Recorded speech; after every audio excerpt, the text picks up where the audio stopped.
Banking is crime, and bankers are the criminal. Rp1.000 yang dulu bisa dipakai untuk membeli 50 kg emas pada tahun 46, ketika pertama kali diberikan rupiah, hari ini diberikan tukang parkir pun tidak mau. Maka mereka ganti gambarnya dengan Soekarno-Hatta, tahunnya ditambah 2 menjadi 100.000. Yang 99.000 dari mana? Iya kan? 99.000 dari mana? Dan kalau ini kita belah 2, dibelah 4, mau saya kasih 4 mahasiswa. Kemana samannya tadi itu nilainya? Ya, ini seperti sihirnya Fir'aun yang menjadikan tali sebagai ular. Nah, orang Amerika bilang, pedagang Amerika, saya juga punya kertas sendiri namanya greenback, tapi kertas saya punya 10.000 kali lipat dari kertas saudara. Jadi kalau bapak ibu sekalian, adik-adik pergi ke Washington sana, ke New York, bawa uang 100.000, belum tentu mahasiswa punya uang 100.000 kan?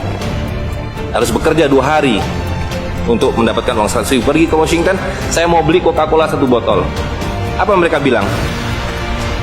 Apa mereka bilang? Ini kertas funny, this is funny paper, gak laku. Tapi siapapun datang ke Ternate dengan $100, you punya cengkeh, berikan pada saya mau beli, you punya Coca-Cola, tapi saya minta 1 truk. Apa yang kita lakukan? Kita berikan Coca-Cola 1 truk, karena mereka bilang, mereka bisa yakinkan kita, selembar kertas mereka 10.000 kali lipat dari lembar kertas kita. Dan mereka bilang, kita punya kertas tidak laku, mereka punya kertas laku di seluruh dunia. Betul nggak? Dengan cara itulah seluruh cengkeh Ternate habis, pala Ternate habis, seluruh kekayaan Ternate habis, hanya diganti dengan byte komputer. Dengan cara itulah kemiskinan dan pemiskinan dilakukan oleh para bankir. Jadi banking is crime, and bankers are the criminal. Kalau kita tadi punya uang 100.000, di sini ada 1 handphone, maka berapa harga handphone ini? Ceteris paribus kata ekonom. Maka harga handphone ini ada 100.000, ya kan? Tapi ketika ini digelembungkan menjadi 2 juta, sementara sumber daya alamnya tetap, berapa harga handphone ini? Menjadi 2 juta. Dan itu mereka bilang inflasi. Jadi inflasi adalah kebohongan. Karena uang kertas adalah penipuan, worthless, no value, dicetak makin banyak, nilainya merosot. Bebeknya mah tetap, cengkehnya tetap, palanya tetap, tapi nilai uangnya yang merosot. Semakin besar uang Anda bukan semakin kaya, semakin uang besar Anda berarti semakin miskin. Bisa diikuti? Maka ketika terjadi krismon, rupiah makin tidak laku, harus dibikin uang 100.000. Dan sekarang uang 100.000 sudah mulai tidak laku. Ibu-ibu sudah komplain kalau pergi ke pasar dengan 100.000, betul nggak Bu? Saya tidak bisa beli apa-apa ini. Maka mereka 2 pilihannya. Pilihan pertama adalah mereka akan mencetak uang 200.000, 500.000. Tapi tidak mungkin, komputer sudah nggak bisa menghitung, kalkulator nggak bisa menghitung, hang, terlalu banyak nolnya. Pilihan kedua adalah digunduli nolnya, redenominasi. Jadi redenominasi itu bukan untuk mengatasi inflasi, tapi untuk menutupi inflasi. Jadi itu adalah pengelabuan di atas pengelabuan, di atas pengelabuan, di atas pengelabuan. Uang 100.000 ini dulu ketika Pak Harto masih berkuasa menjelang jatuh itu, kalau dibelikan telur dapat 50 kilo. Masih ada yang ingat gak Bu? Kali ibu-ibu ingat pasti. 1 kilo telur harganya Rp2.000. Begitu Pak Harto jatuh, dibilang ini gara-gara krismon, uangnya sama, walaupun ini belum ada waktu itu, karena ini masih 50.000 aja udah besar waktu itu. Uang yang sama dengan telur yang sama, tiba-tiba dibawa ke pasar, saya mau beli telur.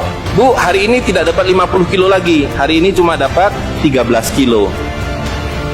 Karena daya belinya telur sekarang 7.500. Dan hari ini kalau di pasar Ternate berapa Bu harga telur sekilo? Hari ini di Jakarta 20.000. Dan telurnya sama, 1 kilo itu isinya 16 butir, 17 butir, 18 butir, uangnya sama. Tapi hari ini kalau dibelikan telur hanya dapat 5 kilo. Kemana yang 45 kilo? Itu yang mereka rampok. Itu yang mereka rampok dengan melalui apa yang mereka sebut inflasi. Tapi sebenarnya dengan cara penggelembungan uang. Uang kertas itu dimunculkan bersama dengan konsep negara nasional plus hutang negara. You boleh merdeka, tapi you miskin. Rakyat penyakitan, rakyatmu bodoh. Tapi jangan khawatir, saya punya uang. Sekolahkan rakyatmu, bikin pembangunan, saya kasih hutang. Iya kan? Nah, jadi tugas pemerintah itu, republik, adalah satu, mengambil hutang dari bank, menghabiskan utang itu melalui apa yang disebut APBN. Lalu dulu mereka tanya, jadi bagaimana saya membuat APBN? Jangan khawatir, sekolah kan anak-anak pintar kamu ke Berkeley, ke Chicago, ke Harvard. Mereka dididik untuk membuat pembangunan. Lalu dikasih paket hutang dan diajari kalau nggak bisa kirim konsultan seperti John Perkins dan sejenisnya. Lalu ada satu pertanyaan, bagaimana kami membayar hutang kami kalau begitu? Mereka bilang, you punya 200 juta rakyat, pajaki rakyat kalian. Pajaki rakyat kalian. Kalian punya pala, punya cengkeh, habisi hutang kalian. Karena you membayar hutang. Kalau kita hutang 5 miliar dolar setiap tahun, apa mereka kasih berkoper-koper dolar? Apa yang mereka kasih ke kita? Mereka hanya mengetik di komputer 5 miliar dolar, ting, masuk ke Bank Indonesia. Nanti Bank Indonesia tinggal kirim ting ke Bappenas, Bappenas ting ke departemen-departemen itu. Tapi ketika kita mau membayar hutang mereka, bisa kita mengetik di komputer 5 miliar dolar, ting, dibiarkan ke Bank Dunia? Gak bisa, you mesti punya devisa. Dari mana kami punya devisa? You mesti beli dolar kami. Caranya tebang hutan kalian, habisi boksit kalian, habisi mineral kalian. Betul nggak? Nah, jadi itulah yang terjadi di dalam sistem Fir'aun sekarang ini, bahwa pemerintah itu didesain hanya untuk mengambil hutang dari bank, menghabiskan melalui APBN dan proyek, dan memajaki rakyat. Karena itu pajak semakin hari semakin tinggi, semakin banyak, semakin tinggi, semakin banyak. Sekali lagi, pemiskinan itu adalah dibikin oleh sistem.